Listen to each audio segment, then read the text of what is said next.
almoço, meu pai falou que o nono tinha preparado uma surpresa para nós. Chegando na losteria de frente à palestra, o meu pai começou a se emocionar e disse: "Filho, tá vendo aquele senhor falando com o nono? Ele é a mais famosa voz do Palmeiras."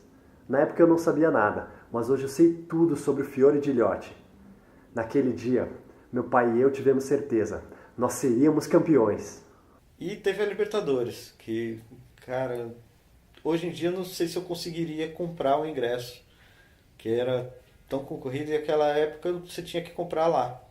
Eu fui dormir na fila, então pelo menos era garantido. Eu sei que se eu chegasse lá eu ia comprar. Então cheguei quase meia-noite na fila, um dia antes de abrir para vender. Então fiquei umas 10 horas na fila, madrugada, comprar ingresso, aquela coisa, aquela final, pênalti, o coração quase parando quando o Zinho perdeu aquela cobrança, e a explosão de alegria quando ganhou. Então... Partiu Zapata, sai que é sua, Marcos! Bateu pra fora! Acabou!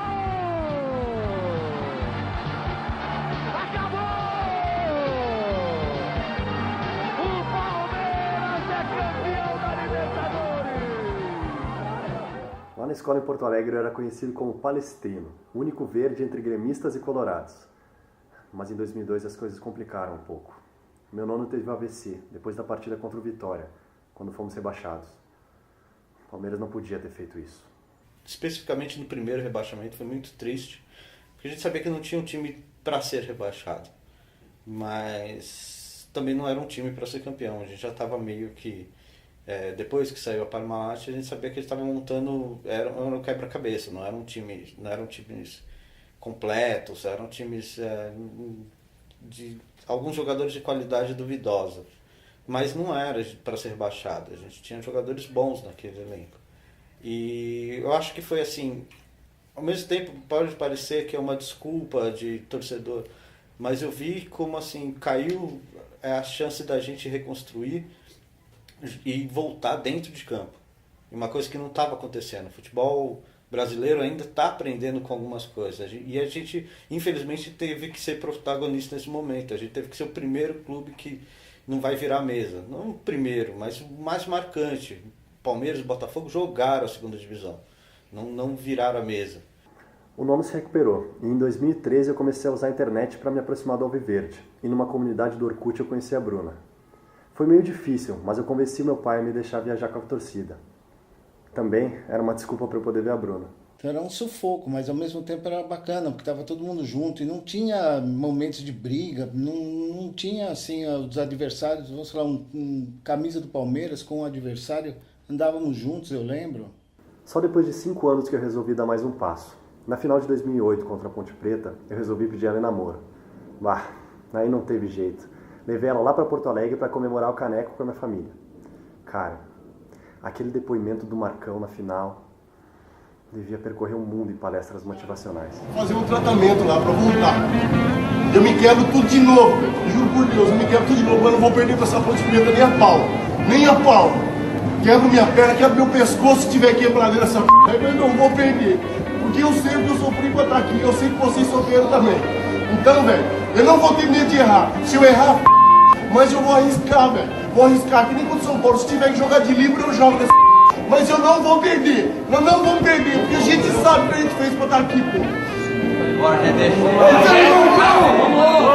Finalmente saiu do papel a nova arena.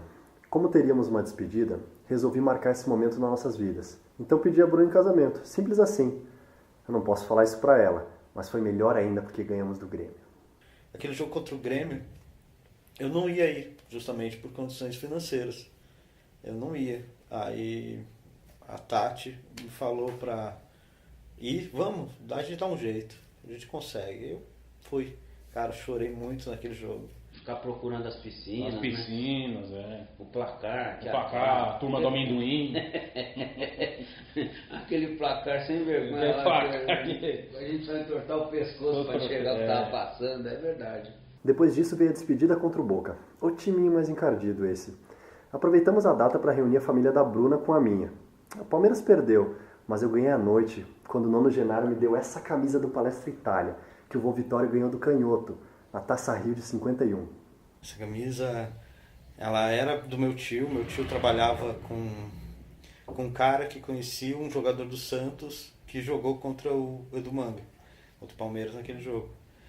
E meu tio sempre gostava dessa camisa, ostentava que tinha essa camisa. E passaram alguns anos, esse era um dos meus tios que me formaram palmeirense. E um dia eu fui na casa dele, minha tia tava passando cera, aquela cera vermelha da lata, tava passando no móvel e passando com essa camisa. Você tá louca? Passando com essa camisa, assim, ela, esse é um pano bom para passar. Não, não é. Aí eu peguei, ela, não, é do seu tio. Eu falei, você tá usando para pano. Eu peguei a camisa, levei para casa. Foi a primeira vez que eu lavei roupa na vida. No começo de 2012 a gente teve uma boa surpresa. A barriga da Bruna ia crescendo conforme o Palmeiras ia avançando na Copa do Brasil. Como a gente estava morando em Porto Alegre, Curitiba não estava tão longe. Então lá fomos nós. Eu, ela e o Genarinho no barrigão. Ver o Palmeiras se tornar o clube com mais títulos nacionais. Na falta, Marcos Assunção achou Betinho na área. Um leve desvio de cabeça e o empate. 1-1. Foi um alívio. Agora o Curitiba precisava fazer 3 gols em 29 minutos. Betinho fez o gol. Aí depois que o Betinho fez o gol, perguntei quanto que os caras têm que fazer. Os caras têm que fazer mais 3, eu não assisti mais o jogo. Era difícil. O palmeirense sabia disso e já começou a comemorar. Campeão dos campeões! O jogo já acabou tem quase 1 hora. E se a gente observar as arquibancadas aqui do Couto Pereira, tá praticamente tudo vazio, com exceção a essa área aqui onde está a torcida do Palmeiras, que continua gritando, cantando e comemorando o título da Copa do Brasil. Mas aí de novo a coisa começou a ficar estranha no Palmeiras. A gente começou a perder muito no Brasileirão de 2012, 10 anos depois do rebaixamento. Eu lembro que eu estava trabalhando quando minha mãe ligou dizendo que o Nono Genaro estava internado. Eu vim para São Paulo e fiquei 1 semana com ele no hospital. No dia do jogo contra o Flamengo, eu lembro que ele pediu para todo mundo sair do quarto dele e só voltar depois do intervalo. Ele nos chamou e disse: "Ô, Dio mio, o Palmeiras não vai para frente e eu não vou com ele nessa." Quando caiu essa outra vez, já foi um golpe, tipo, a gente sabia que era problemas internos, não era pra ter caído, mas caiu. E alguém vai ter que cair. Isso que eu tô falando que o futebol brasileiro tem que aprender, é que a gente tem 20 times. Não são 20 times que brigam pelo título. Então eu decidi voltar para São Paulo. Consegui uma transferência e trouxe minha mulher e o moleque. A gente precisava mostrar para ele o que é o Palmeiras, como vai ser o Allianz Parque, como é gritar, é campeão. E pelo visto ele já tá aprendendo. Vem, filho, vem ver o Palmeiras, vem. Aê!